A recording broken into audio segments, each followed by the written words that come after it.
नमस्कार दोस्तों, एक बार फिर आपका हार्दिक स्वागत है हमारे संभव ऑनलाइन क्लासेस में। और आज का मेरा जो टॉपिक रहेगा वो रहेगा ह्यूमन बीइंग्स के अंदर जो डाइजेस्टिव जो सिस्टम है उसके बारे में बताना।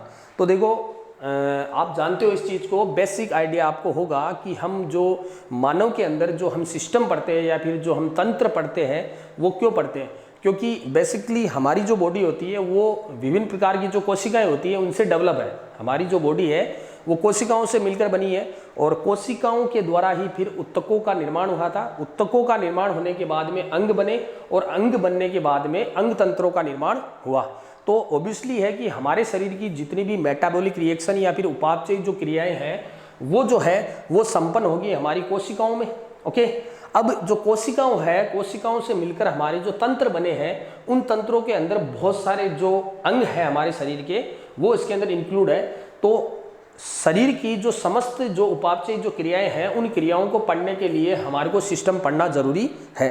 तो सबसे पहला हमारा जो सिस्टम रहेगा वो रहेगा ह्यूमन के अंदर डाइजेस्टिव सिस्टम, जिसको हम मानव का पाचन तंत्र भी बोलते हैं। ओके, अब इसके बारे में बेसिक आइडिया मैं आपको देना चाहता हूं कि जो डाइजेस्टिव सिस्टम है, जहां हम साइंटिफिक लैंग्वेज में अंदर हम इसको कहते हैं कि मानव के अंदर जो आहार नाल होती है, आहार नाल जो है वो एक प्रकार की लंबी नलिका है जो हमारे पाचन तंत्र का निर्माण करती है। और इस आहार नाल के अंदर या फिर एलिमेंट्री कैनाल के अंदर विभिन्न प्रकार के जो अंग है वो इंक्लूड है और उनकी वजह से हमारा जो डाइजेस्टिव सिस्टम है वो तैयार हुआ है।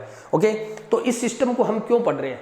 तो सबसे पहले ये होती है कि हमारी रिक्वायरमेंट क्या है कि हम ह्यूमन के अंदर डाइजेस्टिव सिस्टम या फिर पाचन तंत्र को क्यों पढ़ते हैं। तो देखो, आप जानते हो कि हमारी बॉडी जो है वो ग्रोथ करने के लिए या हमारी बॉडी के अंदर जो भी उपापचय क्रियाएं हैं उनको संपन्न रखने के लिए, लगातार बनाए हुए रखने के लिए बॉडी को एनर्जी की रिक्वायरमेंट होती है। ओके, अब बॉडी को यदि एनर्जी की रिक्वायरमेंट होती है तो वो जो एनर्जी है, बॉडी को जो एनर्जी मिलने वाली है वो हमेशा भोजन के द्वारा हमारे को मिलती है। क्योंकि विभिन्न प्रकार के जो पोषक पदार्थ होते हैं जिसके अंदर कार्बोहाइड्रेट, प्रोटीन, वसा, विटामिन, मिनरल्स, वाटर, ये जितनी भी ये आपको पोषक पदार्थ आपको मिलते हैं वो हमारे फूड के द्वारा हमारे को मिलते हैं। क्यों मिलते हैं? क्योंकि ये फूड के अंदर मिक्स फॉर्म के अंदर इंक्लूड रहते हैं। अब क्या होता है कि यदि हम भोजन खाएंगे, यदि हम फूडिंग प्रोसेस करेंगे तो उसके दौरान क्या होता है कि इस फूड के अंदर मिक्स्ड जो ये न्यूट्रल्स है या पोषक पदार्थ है, इन पोषक पदार्थों को इतना इजिली हम गेन नहीं कर सकते। और वो इसलिए नहीं कर सकते क्योंकि जो हम भोजन खा रहे हैं वो एक जटिल फॉर्म में होता है ना, कॉम्प्लेक्स फॉर्म होती है, एक जटिल अवस्था के अंदर ये होता है। और इसको, इस जटिल अवस्था को हमारे को सरल अवस्था या फिर इसको हम क्या करेंगे, हम ये कह सकते हैं कि इस जटिल फॉर्म को हम क्या करेंगे, टुकड़ों में तोड़ेंगे और टुकड़ों में तोड़ने के बाद में वहां से फिर बाद में जो पोषक पदार्थ है उन पोषक पदार्थों को हम एब्जॉर्ब कर लेंगे। तो इसीलिए ह्यूमन सिस्टम के अंदर डाइजेस्टिव सिस्टम को पढ़ा जाता है कि जो जटिल कॉम्प्लेक्स फॉर्म होती है फूड की, उस कॉम्प्लेक्स फॉर्म को सिंपलेस्ट फॉर्म में चेंज करना है। और उसकी वजह से क्या होगा कि हमारे को जो न्यूट्रल्स है या जो पोषक पदार्थ है वो हमारे को गेन होंगे। तो देखो, डेफिनेशन जो है आपके क्लियर हो चुकी है कि पाचन तंत्र क्या होता है कि मानव के अंदर एक ऐसा तंत्र जिसके अंदर डिफरेंट टाइप के जो ऑर्गन्स है वो इंक्लूड है। और वो जो ऑर्गन्स होते हैं वो क्या काम करते हैं कि भोजन की जो कॉम्प्लेक्स फॉर्म है या फिर जटिल अवस्था है उसको सरल अवस्थाओं के अंदर कन्वर्ट करके उनमें से जो पोषक पदार्थ है उनको क्या करेगा, एब्जॉर्ब या अवशोषित कर लेगा। तो अब देखो, इस ह्यूमन सिस्टम को पढ़ने से पहले मैं आपको जो हमारी रियलिटी होती है कि वास्तव के अंदर एक 3D डायग्राम के अंदर हम देखना चाहते हैं कि ये जो सिस्टम है, इस सिस्टम के अंदर कौन कौन से जो है ऑर्गन होते हैं, तो वो विथ आपको डायग्राम से मैं आपको बताऊंगा। तो देखो, आगे हम चलते हैं, विथ डायग्राम आपको मैं बताना चाहूँगा। ये देखो, ये डायग्राम आपको दिखाई दे रहा है पूरा ह्यूमन सिस्टम का जो एलिमेंट्री जो केनाल है जिसको मैंने बोला था आहार नाल के नाम से मैंने बोला था, तो आहार नाल जो है वो आपको दिखाई दे रही है। तो देखो, अब इस आहार नाल के अंदर क्या सिस्टम होता है देखो बेटा, ये जो आहार नाल आपको दिखाई दे रही है, इस आहार नाल के अंदर आप हम ऊपर से नीचे तक हम देखेंगे कि कौन कौन सी स्ट्रक्चर जो है वो आपको इसके अंदर दिखाई देगी। तो देखो, इस डायग्राम के अंदर ऊपर से हम स्टार्ट करते हैं, यहाँ से, इस जगह से। तो यहाँ से जब स्टार्ट करते हैं तो ये वाला जो पोर्शन दिखाई दे रहा है आपको, ये वाला पोर्शन ये है हमारे नोज, हमारा जो नाक है, नोज, और हमारा माउथ का जो पार्ट है वो है। यानी कि यहाँ पे क्या होता है कि माउथ वाला जो पार्ट है वो ओपन हो रहा है और नोज वाला जो पार्ट है, नाक वाला जो पार्ट है वो ओपन हो रहा है। ओके, अब फिलहाल हम क्या करेंगे कि ये जो रेस्पिरेटरी सिस्टम है उसके अंदर हम आगे आपको नोज वाला जो पार्ट है ये नोज वाला पार्ट आके बताऊंगा। फिलहाल आप अपन इसमें देखेंगे कि जो माउथ वाला जो पार्ट होता है वहाँ से जहाँ से हम भोजन को ग्रहण करते हैं तो यहाँ से हम स्टडी करेंगे। तो सबसे पहले मैं आपको बता दूँ कि आपको जो ये दिख रही है यहाँ से लेके यहाँ तक की जो स्ट्रक्चर दिख रही है, देखो बेटा यहाँ से यहाँ तक की जो स्ट्रक्चर दिख रही है ये 8 से 10 मीटर लंबी, यहाँ से ये जो स्ट्रक्चर है यहाँ से जो स्टार्ट हो रही है यहाँ से लेके और यहाँ तक जो पूरी एलिमेंट्री कैनाल दिखाई दे रही है ये होती है एक नलिका रूपी संरचना, जहाँ जिसको हम कहते हैं कि ये 8 से 10 मीटर लंबी होती है और जिसके अंदर डिफरेंट टाइप के जो ऑर्गन्स होते हैं, हमारे अंग है वो इंक्लूड है। अब देखो स्टार्टिंग से हम देखते हैं कि ये देखो यहाँ पे ये वाला जो पार्ट होता है ये माउथ वाला पार्ट है जिसको हम फिर बाद में मुख गुहा बोलेंगे। ओके, ये मुख गुहा है वो वापस आने के बाद में यहाँ पे हमारा जो फेरिंग्स वाला जो पार्ट होता है उस ग्रसिका, जिसको हम हिंदी में ग्रसिका बोलते हैं, उस फेरिंग्स वाले पार्ट के अंदर ये यहाँ पे खुल गई। तो ये वाला जो पार्ट होता है ये क्या होगा, इसका ग्रसिका वाला पार्ट होगा, ये ग्रसिका या फिर इसको फेरिंग्स बोलेंगे। उसके बाद में जो फेरिंग्स होता है वो आगे की ओर एक लंबी नलिका के रूप में खुलता है जिसको हम बोलते हैं इसोफेगस। ये वाला जो पार्ट है वो क्या कहलाता है, ये इसोफेगस, जिसको हम क्या बोलते हैं, ग्रास नाल। क्या बोलते हैं, ग्रास नाल। ओके, अब आगे चलते हैं।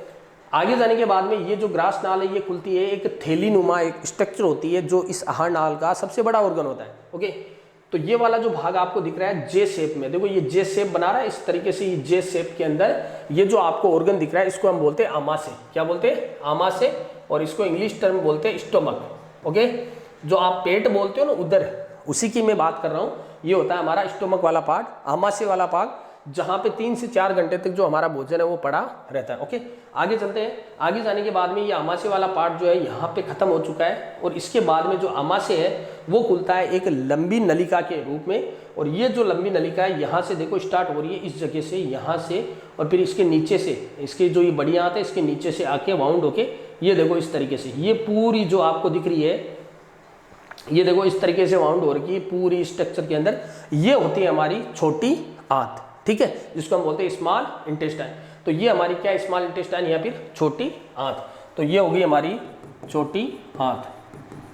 ठीक है बेटा, आगे जाओ, आगे चलते हैं। तो ये छोटी आंत जो है फिर बाद में जाके बड़ी आंत के अंदर खुलती है। देखो यहाँ पे इस जगह से ये वाली जो स्ट्रक्चर आपको दिख रही है यहाँ से लेके ये बड़ी, ये देखो ये वाली यहाँ से लेके यहाँ तक और यहाँ से लेके यहाँ तक, ये वाली जो स्ट्रक्चर है ये है हमारी बड़ी आंत। ओके, और ये वाला जो पार्ट होता है इसको हम बोलते हैं अपेंडिक्स। ये बाद में आपको ब्रीफली मैं बताऊंगा जब पूरे ऑर्गन को एक एक को हम पढ़ेंगे। ओके बेटा, तो ये हमारा ह्यूमन का जो डाइजेस्टिव सिस्टम है उसका पूरा डायग्राम। ओके, अब देखो यहाँ पे एक चीज और बताता हूँ कि यहाँ पे आपके देखो ये स्लेवरी ग्लैंड दे रखा है। ओके, एक तो स्लेवरी ग्लैंड और प्लस में एक आपके स्ट्रक्चर दे रखी है लीवर और प्लस में एक आपके दे रखा है पेनक्रियाज। ओके बेटा, ये 3 टाइप्स की जो ग्लैंड्स है, 1, 2 और 3, ये तीनों एक प्रकार की ग्लैंड्स है, ध्यान रखना। लीवर भी एक प्रकार की ग्लैंड्स है और पेनक्रियाज भी एक प्रकार की ग्लैंड्स है और देन स्लेवरी ग्लैंड्स भी क्या है, एक प्रकार की हमारे शरीर की ग्रंथि है। तो ये जो ग्लैंड्स होती है ये ध्यान रखना बेटा कि ये हमारे एलिमेंट्री कैनाल या डाइजेस्टिव सिस्टम का पार्ट नहीं है। ये वो ग्लैंड है जो इस डाइजेस्टिव सिस्टम में भोजन के पाचन की क्रियाविधि को प्रभावित करती है, या फिर इसको हम कह सकते हैं ये एक्सेसरी ग्लैंड्स होती है जो एक अलग ही प्रकार की ग्रंथि होती है जो एलिमेंट्री कैनाल का पार्ट नहीं होती लेकिन डाइजेशन के अंदर अपना महत्वपूर्ण योगदान देती है। वो इसलिए क्योंकि इनके द्वारा क्या होता है, डिफरेंट टाइप के जो एंजाइम्स जो होते हैं वो क्या होते हैं, सीक्रेट होते हैं, स्त्रावित होते हैं और उन एंजाइम्स को इसके अंदर डाल दिया जाता है ताकि जो भोजन के पाचन की जो क्रियाविधि है वो क्या होगी, सरलता से हो सके। ओके, अब देखो इनको हम पूरा जो है ब्रीफली हम पढ़ेंगे मेन ऑर्गन्स को। उससे पहले मैं आपको एक वीडियो के द्वारा 3D के रूप में एक वीडियो में दिखाऊंगा जिसके अकॉर्डिंग आपको पता चलेगा कि हम जो भोजन खाते हैं वो भोजन की जो प्रोसेस है, किस तरीके से भोजन का जो निवाला है वो हमारी बॉडी के अंदर एलिमेंट्री कैनाल के अंदर एंटर करता है। तो देखना बेटा, ये देखो आगे आपको मैं बताऊंगा, ये देखो ये यहाँ पे दिख रहा है, देखो ये इस तरीके से, ये देखो यहाँ पे ये भोजन का जो है टुकड़ा ये जा रहा है और ये जाने के बाद में यहाँ आ रहा है, देखो बेटा ये आ रहा है, ये वाला जो पार्ट है अभी देखना, ये वाला वापस देखना, ये आ रहा है भोजन और ये भोजन आ रहा है यहाँ से, देखो ये फेरिंग्स में, फेरिंग्स से ये देखो यहाँ इसोफेगस में ये एंटर कर गया। ये यहाँ पे एपिग्लोटिस जो होती है वो क्या होती है, एपिग्लोटिस, देखो वापस देखना, ये होती है एपिग्लोटिस, ये वाला ये वाली स्ट्रक्चर क्या है, एपिग्लोटिस, वो किस तरीके से हमारी जो श्वास नलिका है उसको बंद कर रही है। ये बहुत बड़ी चीज़ है, देखो इसको समझना। ये एपिग्लोटिस वाला पार्ट होता है जो देखो इसको अभी बंद करेगा, ये बंद कर दिया, ये देखो यहाँ पे ये किसको बंद किया है, इस नलिका को बंद किया है। क्यों किया है, क्योंकि ये जो नलिका होती है ये होती है हमारी ट्रैकिया वाली नलिका, हमारी विंड पाइप, हमारी श्वसन नलिका। तो ये जो भोजन का टुकड़ा है ये इस श्वसन नलिका में एंटर ना करे, इसलिए यहाँ पे जो एपिग्लोटिस होती है ये देखो, ये एपिग्लोटिस क्या करेगी, इसको बंद कर देगी। देखो विंड पाइप को ये ब्लॉक कर दिया और ये जो भोजन है सीधा इसोफेगस के अंदर जा रहा है। ये आगे कहाँ जा रहा है, इसोफेगस में जा रहा है। तो ये महत्वपूर्ण है, वापस देख लो एक बार। ये देखो ये एपिग्लोटिस ने इसको बंद कर दिया, ये देखो दीवार बंद होगी, यहाँ से ये पूरी विंड पाइप बंद हो चुकी है और जो भोजन है वो कहाँ जा रहा है, इसोफेगस में जा रहा है। आगे देखो फिर आगे कहाँ एंटर करता है, ये देखो इसोफेगस में जा रहा है भोजन, इसोफेगस में, और ये देखो इसोफेगस से होता हुआ ये देखो स्टोमक के अंदर एंटर हो रहा है। ये यहाँ से ये देखो इसोफेगस स्फिंक्टर, अभी एक नाम आया था इसोफेगस स्फिंक्टर। इसका मतलब होता है कि विशिष्ट प्रकार के कुछ कपाट, कुछ ऐसे गेट्स कह दो उसको, ऐसा गेट या ऐसे चेक पॉइंट जहां पे ये चेक होता है कि इस भोजन के टुकड़े को आगे एंटर करवाना है या नहीं करवाना। देखो यहाँ पे ये वाला जो पार्ट आपको दिख रहा है ये होता है स्फिंक्टर, यानी एक प्रकार के गेट। ओके, तो देखो वापस देखो ये एंटर कर रहा है स्टोमक के अंदर, ये स्टोमक के अंदर ये एंटर हो गया, वो ये यहाँ पे, यहाँ से ये एंटर हो गया भोजन। ओके, तो देखो यहाँ पे ये प्रोसेस है, अब आगे हम करेंगे। उससे पहले मैं आपको एक चीज बता दूं, देखो ये जो आपको डायग्राम दिख रहा है ये भोजन का जो टुकड़ा है। देखो ये भोजन का टुकड़ा क्या है, इस लेयर में से जा रहा है। ये कौन सा पार्ट है, देखो इसोफेगस का जो लेयर होती है, अभी आपने देखा था इसोफेगस को, तो इसोफेगस की जो लेयर है इंटरनल लेयर है ये देखो ये इसोफेगस है, ये उसकी लेयर है और ये इस तरीके से जा रहा है। तो देखो यहाँ पे आपको कुछ एक स्पेशल सा आपको स्ट्रक्चर दिखाई देगी, देखना ये जो लेयर होती है इस तरीके से हो रही है। देखो इस तरीके से जो एक गति होती है, बहाव की गति होती है, पानी की गति होती है, लहरें चलती है इस तरीके से।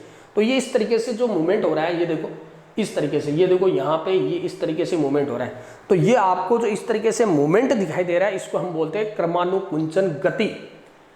ओके, इसको हम क्या बोलते हैं, क्रमानुकुंचन गति। अर्थात तो भोजन का जो टुकड़ा है वो इसोफेगस से जब होता हुआ स्टोमक या फिर आमाशय की ओर प्रवेश करता है तो उसके अंदर होने वाली जो गति है वो क्या कहलाती है, क्रमानुकुंचन गति। ओके, अब देखो आगे चलते हैं। ये देखो यहाँ पे जो ये भोजन का टुकड़ा है ये देखो अभी आपको स्मॉल स्टोमक में आ गया था, स्टोमक से ये देखो स्मॉल इंटेस्टाइन में, अर्थात छोटी आंत में आ रहा है, ये चल रहा है। देखो ये ओपन हो, ये देखो यहाँ पे ये चल रहा है, इस तरीके से वो आगे की ओर बढ़ रहा है। ओके, यानी कि स्टोमक से फिर बाद में कहाँ एंटर करता है, ये स्मॉल इंटेस्टाइन या फिर छोटी आंत के अंदर एंटर करता है। तो ये देखो पूरी छोटी आंत है, इसके जो 3 पार्ट्स होते हैं, ड्यूडेनम, जेजुनम, इलियम, ये 3 पार्ट्स है, उनको इसमें बता रखा है। और ये जो ये देखो यहाँ चलता हुआ आपको दिखाई दे रहा है, ये देखो जेजुनम में है अभी, फिर बाद में इलियम के अंदर, इलियम से फिर इस्चियम के अंदर, ये इस्चियम वाला पार्ट है लास्ट वाला। ओके, आगे देखो, आगे चलते हैं। ये देखो आगे देखो बेटा, ये देखो ये वाला पार्ट इलियम, इस्चियम, ये लास्ट वाला जो स्मॉल इंटेस्टाइन का जो पार्ट है, यहाँ से ये वापस बड़ी आंत के अंदर ऐसे इस तरीके से जा रहा है और ये जाते हुए फिर बाद में हमारा जो एनस होता है वहाँ पे क्या हो रहा है, ये स्टोर हो रहा है। ये देखो यहाँ पे, अब देखो कुछ टर्म यहाँ लिखी हुई आ रही है कि कोलन वाले पार्ट के अंदर जो बड़ी आंत होती है, बेसिकली क्या होता है कि इसके अंदर जो जल होता है उसका एब्जॉर्प्शन होता है, जल को अवशोषित कर लिया जाता है। तो ये इस तरीके से आपको पूरे जो प्रोसेस है आपने वीडियो में देखी है, और वीडियो में देखने का मेरा मकसद, दिखाने का मकसद ये था कि आप जब डिफरेंट टाइप के जो ऑर्गन्स है वो आप पढ़ो तो उस दौरान क्या है आपको वो चीज़ समझ में आ जाए जो चीज़ आपने 3D के अंदर देख रखी है। ये तो पता चल गया कि जो भोजन है वो कहाँ से कहाँ तक जाता है।